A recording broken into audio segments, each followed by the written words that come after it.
தமிழ்நாட்டிலையும் ஆந்திராவிலையும் இங்க எம்ஜிஆர் அங்க என்டிஆர் தவிர சினிமாவில் வந்து வெற்றி பெற்றவங்க யாருமே இல்லை. ஜெயலலிதா அம்மையார் கூட அதிமுக இருந்ததுனால தான் அந்த வெற்றி கிடைச்சது. தனியாக அவங்களே ஒரு கட்சி ஆரம்பிச்சுதான் வெற்றி கிடைச்சிருக்குமான்னு எனக்கு தெரியாது. எம்ஜிஆர் கட்சி அதிமுக தொண்டர்கள் ரெட்டலை அதை வந்து அற்புதமா அதை வேல்யூ எடிஷன் பண்ணாங்க. ஜெயலலிதா தனியாக கட்சி ஆரம்பிக்கல, அந்த ரிஸ்க் அவங்க எடுக்கல. விஜய் ரிஸ்க் எடுத்திருக்காரு, பாராட்டுவோம்.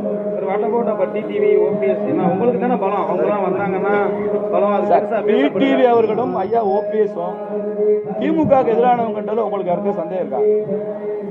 திமுக எதிரானவங்க சார், அவங்க ரெண்டு பேருமே ஆன்டி டிஎம்கே சார். பட் ஆனா ஆன்டி டிஎம்கே இருக்கிறவங்க எல்லாரும் naturally they will come to என்டிஏங்கிறது தான். உங்களுக்கு அந்த நம்பிக்கை இருக்கா சார்? இது பங்காளி சண்டை சார், அது பகையாளி சண்டை. திமுகவில் எங்களுக்கு இருக்கிற முரண்பாடு பகையாளி சண்டை சார். இது எங்களுக்கு